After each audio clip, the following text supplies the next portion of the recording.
사랑하는 예수 함께 성도 여러분, 오늘 참 좋은 아침입니다.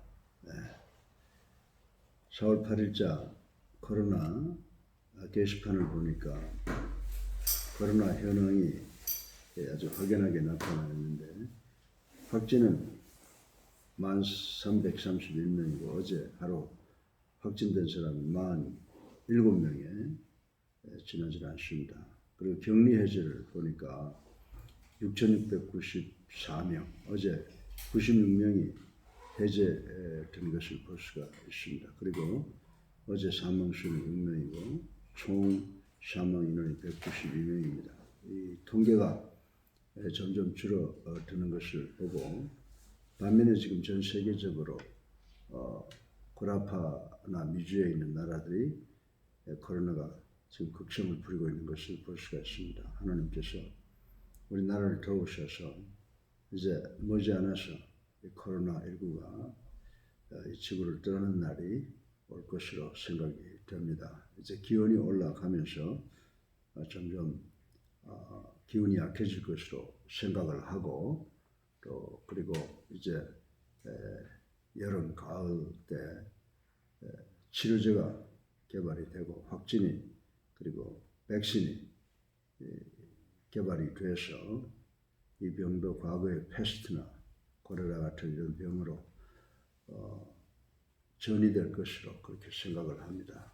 이제 우리가 이 어려움 속에서 하나님께 순종하고, 그리고 일반 규칙 이런 것도 하나님께서 만들어 놓으신 원리에서 파생된 것이기 때문에 서로 합력하여 선을 이룰 줄 아는 그런 습성들이 우리에게서 잘 자라나기를 간절히 바라고, 이번에 이것을 통해서 정치, 경제, 사회 모든 문제가 쓰나미처럼 오겠지만 우리 IMF도 잘 견뎌냈습니다. 다시 한번 이 혼란을 잘 견뎌내서 우뚝 서므로 세계에서 존경받는 그런 교훈적인 민족이 돼서 하나님께 영광 돌리는 역사가 우리에게 일어나기를 간절히 바라고 기도합니다. 여러분들, 지금 우리가 고난주간에 있습니다. 지난주일은 종려주일, 팜 선데이라고 하기도 하고, 또 예수님께서 십자가에 달려 돌아가셨지만 장사 지내시고 3일 만에 부활하셨기 때문에 그 주일을 트라이엄프 선데이, 승리의 주일이라고도 부릅니다. 그런데 지난 월요일 날 우리 주님께서 하신 일을 보게 되면, 여러분들이 잘 아신 바와 마찬가지로 베다니에서 예루살렘으로 올라오시면서 시장기가 느끼셔서 보니까 정말 잎이 무성하고 푸르른 무화과나무가 있어서 그곳에 가셔서 열매로 요기하시려고 했지만 가서 보시니까 열매가 열질 않아서 우리 주님께서 그것을 저주했다. 이제 이런 기사가 실려 있습니다. 그래서 그 사건을 보고 여러 가지 이론이 있는 것 우리 잘 알고 있습니다. 무화과 나무가 열매를 맺을 시기가 5, 6월인데 그때가 아님에도 불구하고 예수님께서 그 나무를 저주한 것은 좀 이해하기가 어렵다라고 하는 그런 사람들도 있습니다. 그리고 곧 이어서 우리 주님께서 성전에 올라가셔서 성전의 모든 환전상들과 성전을 더럽히는 자들을 내쫓은 그런 성전 청결 작업을 하셨죠. 근데 여기에서 우리 인간이 하나님의 뜻을 어떻게 알겠습니까? 우리 주님께서는 이 두 사건을 통해서 우리에게 큰 교훈을 주신 것이라고 저는 생각을 합니다. 무슨 교훈을요? 여러분들, 그 두 사건을 통해서 외식하는 자들을 경고하시고 앞으로 있을 일을 상징적으로 예언하신 것이라고 말씀을 드릴 수가 있습니다. 이 나무가 푸르르고, 그리고 성전 안에서 그 환장사를 해서 성전을 더럽히는 것은 곧 겉과 속이 다른 그런 그 위선자들을 이야기를 하고 있는 것입니다. 그래서 그런 자들은 반드시 망할 수밖에 없다라고 하는 것을 교훈하시는 건데, 그것이 미래에 있을 이스라엘 민족, 하나의 교훈이 됐다는 거죠. 그래서 여러분들 그 당시에 유대교 지도자들과 바리새인들을 보면 겉은 번듯하면서 속은 다 썩어 문드러졌죠. 그리고 성전도 겉은 금으로 장식이 되어 있지만 그 안에는 온갖 더러운 것들이 다 난무하고 있었다고 하는 것입니다. 그래서 우리 주님께서는 정말 경건의 모양은 있으나 능력이 없는 그런 이스라엘의 그 지도자들과 또 이스라엘이 멸망할 것을 예언하신 그런 아주 무서운 경고의 말씀이었다고 저희들 생각을 합니다. 그런데 예수님께서 이렇게 예언하고 끝나버리셨나요? 이 사건 이후에 한 70년, AD 70년에 로마의 티토 장군에 의해서 예루살렘 성전이 돌아남기지 아니하고 다 파괴되고 그리고 이스라엘이 완전히 멸망하는 그런 역사적 사실이 나타난 것을 우리는 잘 알고 있습니다. 그래서 우리가 이 성경을 하나님의 말씀으로 보고 이 말씀에 1.1에게 차고가 없다는 것을 우리는 확실하게 믿고 말씀을 묵상하며 또 말씀에 순종하는 저희들이 되어야 될 줄로 믿습니다. 오늘 이 수요일을 보면은 수요일은 예수님께서 활동을 하지 않으시고 침묵을 지키셨던 시간이라고 하는 것을 잘 알고 있습니다. 그래서 오늘 이 마태복음 22장 1절로 14절까지를 통해서 정말 우리가 이 땅에 복된 사람으로 살아가기 위해서는 어떻게 살아야 되느냐라고 하는 것을 생각을 해 보려고 합니다. 이 세상에 살고 있는 모든 사람은 복된 삶을 살 수 있도록 초청받은 무리들이라고 저는 생각을 합니다. 초청받은 사람. 그래서 본문을 보게 되면요. 천국을 어떤 왕이 아들의 혼인잔치를 베푼 일에 비교하고 있는 것을 볼 수가 있습니다. 얼핏 보면 이는 누가복음 14장에 어떤 사람이 큰 잔치를 배설해 놓고 그 사람들을 초청했던 사건과 비슷한 양상을 나타내고 있는 것을 볼 수가 있습니다. 그러나 그 내용은 성격상 확연하게 다르다라고 하는 것을 우리는 알아야 됩니다. 다시 말해서 앞서 있었던 일은 하나님의 택함을 받은 자가 적다는데 그 강조를 두고 있습니다. 그러나 후자는 하나님의 초청을 거절하는 것이 얼마나 심각한 결과를 가지고 오는가에 대해서 강조점을 두고 있다는 사실을 우리는 구별할 수 있어야 된다라고 하는 것입니다.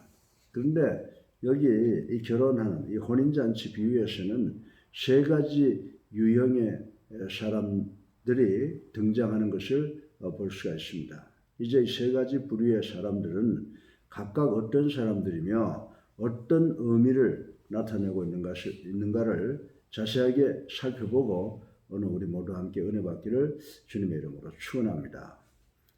이 세 가지의 부류의 사람들이 어떤 사람이냐? 초청받은 세 부류의 사람들의 첫 번째 부류는 어떤 사람인 줄 아세요? 그것은 바로 인비테이션을 받고 이 초청장을 받고 결정적으로 거절했던 사람들이 등장하고 있는 것을 볼 수가 있습니다. 그래서 오늘 본문에 이 왕은 아들의 혼인잔치를 배설해 놓고서 종들을 보내서 사람들을 초청을 했습니다.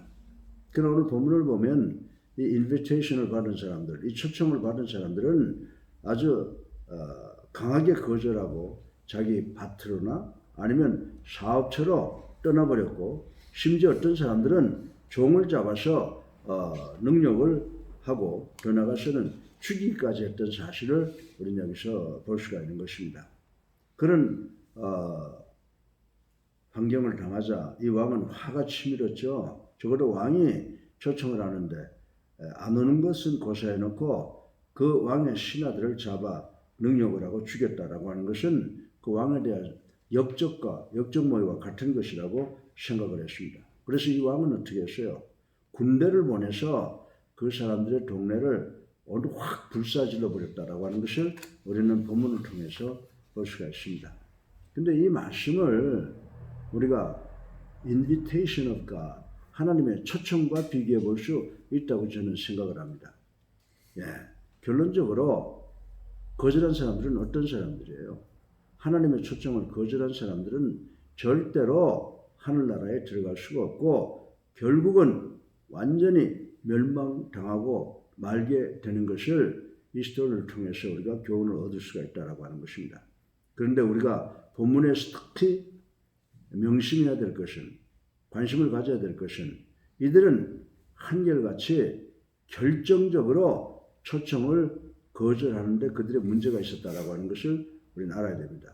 여기서 결정적이란 뭡니까? intentionally, 의지적 결단을 의미하는 것입니다. 그러니까 이런 의지적 결단을 통하여 거절한 사람들, 예수님을 구주로 살아계신 하나님의 아들로 믿고 영접하고 세례받는, 다시 말해서 예수님 하나님의 초청을 받아야 되는데 이것을 의지적으로 intentional refuse, 의도적으로 거절한 자들은 하늘나라에 들어갈 수 없다라고 하는 교훈을 우리들에게 주고 있습니다.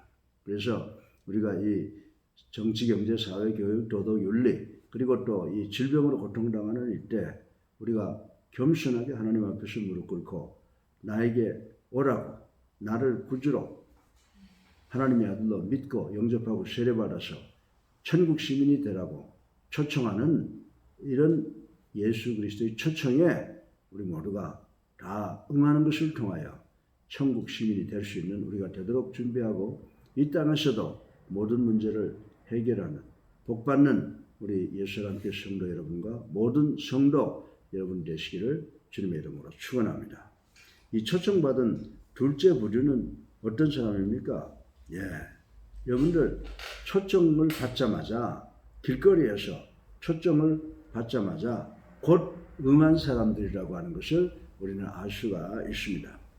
혼인잔치를 베풀었던 왕은 이번에는 종들을 저작거리로 보내서 악한 사람이나 선한 사람 할 것 없이 닥치는 대로 불러들이라고 명령한 것을 볼 수가 있습니다.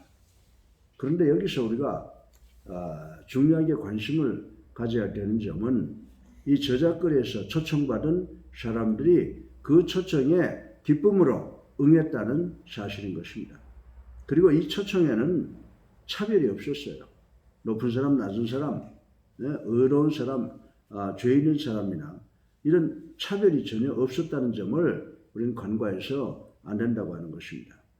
사랑하는 예수와 함께 성도 여러분, 마찬가지로 이 하늘나라도 이 초청을 받아들인 자는 누구나 들어갈 수 있다는 것을 우리는 알아야 됩니다. 그 초청이 뭡니까? 여러분들 예수는 그리스도여 살아계신 하나님의 아들이심을 믿는 사람들은 모두가 다 그 초청장을 감사한 마음으로 받아들인 사람이라고 하는 것입니다. 이런 사람들은 어떠한 지위에 있든지 간에 어떠한 상황에 있든지 간에 이 사람들은 어디를 들어갈 수 있다고요? 천국에 들어갈 수 있다라고 하는 것입니다. 하나님은 애초부터 모든 인간들이 다 구원에 이르기를 간절히 원하고 계시는 분이시다라고 하는 것을 우리 그리스도인들은 다 알고 있습니다. 한마디로 천국은 여러분과 제가 원하기만 하면 얼마든지 들어갈 수 있는 것이다. 어떻게 하면요? 예수님을 나의 구주로 살아계신 하나님의 아들로 믿고 영접하면 들어갈 수 있는 곳이라고 하는 것을 우리는 잘 알고 있습니다. 그리고 이 일에는 높은 사람, 낮은 사람, 악한 사람, 선한 사람, 부유한 사람, 가난한 사람 아무런 차별이 없다라고 하는 것입니다. 또한 국적도 문제가 되지 않는다는 것이죠. 유대인이나 헬라인이나 한국 사람이나 일본 사람이나 중국 사람이나 관계없이 다 들어갈 수가 있다라고 하는 것입니다. 따라서 문제는 우리의 죄의 심각성과 그 부패의 정도가 아니라고 하는 것을 우리는 알아야 된다라고 하는 것입니다.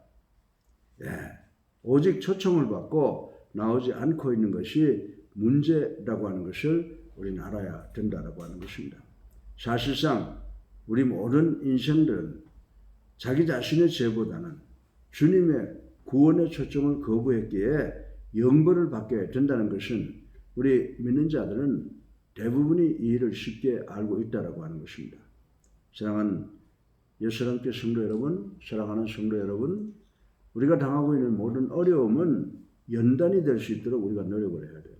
이것을 통해서 하나님의 더 극진하신 사랑을 깨닫고 우리가 하나님께 완전히 의지하고 하나님께 기도하고 하나님의 말씀에 절대 순종하는 우리가 될 때 우리의 생활의 문제나 또 우리의 질병의 문제, 이 코로나19 같은 것도 우리에게 영원히 떠날 수 있는 그런 축복이 우리에게 있게 되는 줄로 믿으시고 이제 기세가 꺾여가는 이 코로나19를 완벽하게 이제 지구 바깥으로 박멸시키는 그 시간이 빨리 오도록 기도하고 하나님께서 만드신 모든 삶의 프린시플, 원리에 절대 순종하는 우리가 되어서 빠른 시간 내에 우리가 당면하고 있는 모든 문제가 해결되는 역사가 우리 모두에게 일어나기를 주님의 이름으로 축원합니다. 이 초청받은 세 번째 마지막 부류는 어떤 사람이었느냐라고 하는 것을 보니까 예복을, 다시 말해서 유니폼을 입지 않아서 쫓겨난 사람이었다라고 하는 것입니다. 여러분들 이 골프라고 하는 것이 상당히 그 부유한 사람들이 즐기는 스포츠 레크레이션이라고 생각을 하는데요. 정말 아주 고급이고 그리고 전통을 자랑하는 골프 코스에 가면 이 컬러가 없는 옷을 입고 출입하지 못해요. 그래서 제가 그 한 번 가본 적이 있는데 미국에서 올림픽 조직위원회 내가 사무총장을 했을 때 방문해서 내가 사인을 했는데 당신이 참 오셔서 영광인데 들어갈 수가 없습니다 그래요. 그래서 왜 그러냐 그랬더니 제가 이 컬러가 없는 옷을 입고 갔었어요. 그래서 큰일 났다 그러니까 잠깐 오라고. 갔더니 그 입구에 컬러 있는 옷들이 쭉 걸려 있더라고. 이걸 입고 들어가면 된다고 그래요. 그래서 제가 그걸 입고 들어가면서 여기에 들어가려면 예복을 입어야 들어가는구나 라고 하는 것을 생각을 해 봤습니다. 여러분들 이 거리에서 데려온 사람들로 혼인잔치 자리는 가득 차게 되었으나 이때 문제가 되는 한 사람이 거기에 있었습니다. 다시 말해서 예복을 입지 않고서 들어온 사람이 바로 그 사람이었다라고 하는 것을 우리는 알 수가 있습니다. 그러자 왕은 이 사람을 가려내어 엄하게 질책한 다음 결박해서 어두운 바깥으로 내던져버린 사건이 기록되어 있는 것을 볼 수가 있습니다. 당시 유대인들은 자기 집에서 어떤 잔치를 배설하게 되면 반드시 대문에다가 미리 예복을 준비해두는 풍습이 있었다고 하는 것입니다. 손님들이 주인에 대하여 각별한 예의를 표시하도록 만들기 위한 그런 하나의 관습이었다 이렇게 볼 수가 있습니다. 그러니까 예복을 입지 않고 들어갔다는 것은 뭐예요? 결국은 주인을 멸시하고 주인을 못 오겠다라고 하는 그런 의미가 되기 때문인 것입니다. 아주 고급 그리고 전통 있는 골프장에 들어갈 때 정말 컬러 있는 옷을 입지 않고 들어갈 수 없는 것은 그 전통을 무시하는 것이 되기 때문에 옷을 갈아입혀서 들여보냈다라고 하는 것을 깨닫게 됩니다. 마찬가지입니다. 하늘나라도 하나님께 합당한 경의를 표시하는 예복을 입지 않고서는 절대로 들어갈 수 없는 것이라는 사실을 우리는 알아야 된다라고 하는 것입니다. 여러분들 예복을 입지 않고서 천국에 들어간다면 그것은 뭐예요?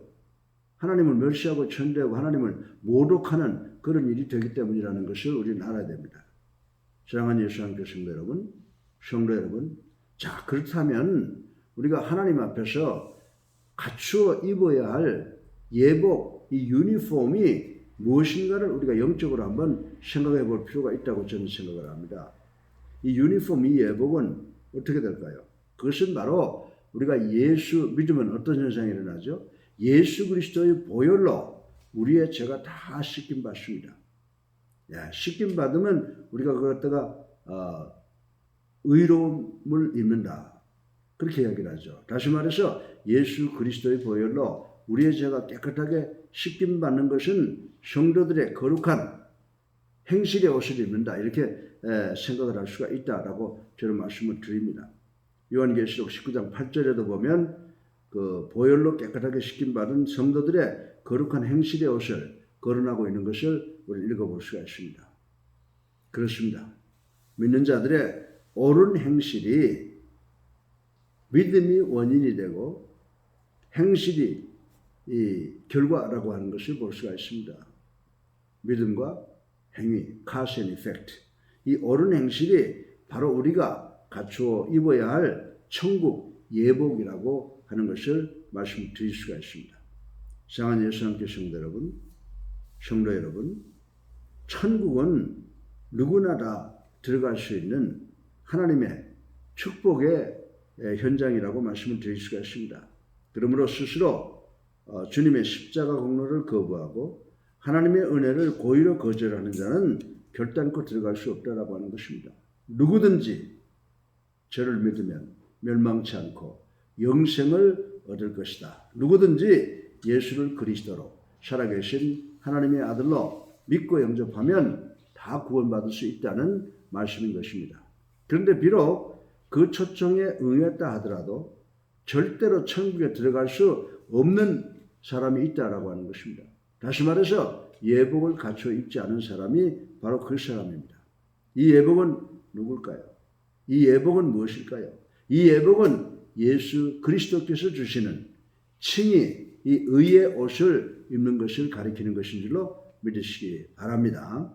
그러므로 우리는 이런 사실을 깊이 명심하고 즐거운 마음으로 천국의 초청을 받아들여야 되는데 천국의 초청장은 뭡니까? 하나님이 세상을 이처럼 사랑하사 독생자를 주셨으니 누구든지 저를 믿으면 멸망치 않고 영생을 얻게 되리라라고 하는 이 초청을 나는 예수님을 나의 구주로 살아계신 하나님의 아들로 믿고 영접하고 세례받겠습니다 라고 순종할 때 예수 그리스도와 함께 십자가에서 죽고 예수 그리스도와 함께 부활할 때 우리는 이 칭히 의의 예복을 갖춰 입게 되는 줄로 믿으시기 바랍니다.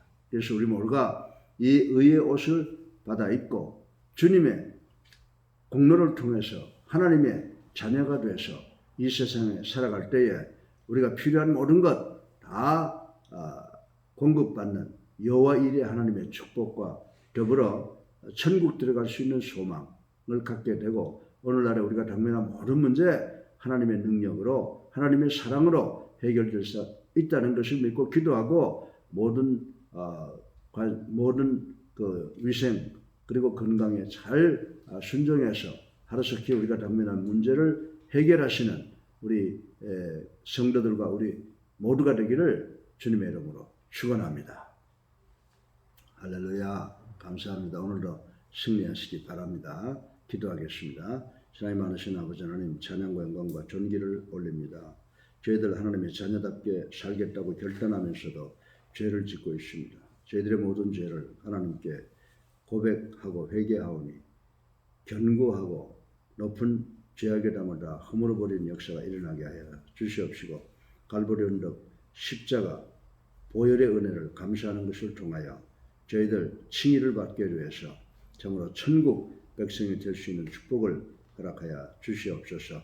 우리가 하나님을 믿고 기도하고 순종하는 것을 통해서 우리가 당면한 모든 문제가 이제 해결될 것을 믿습니다. 아버지 하나님 이 일을 위해서 저 높은 곳에서부터 대통령, 지도자, 모든 국민들이 하나 되게 하여 주셔서 우리의 당면한 문제를 해결하고 할렐루야 아멘으로 찬양하는 저희들 될 수 있도록 하나님 축복하여 주시옵소서. 예수 그리스도 이름으로 감사하며 기도드렸사옵나이다. 아멘.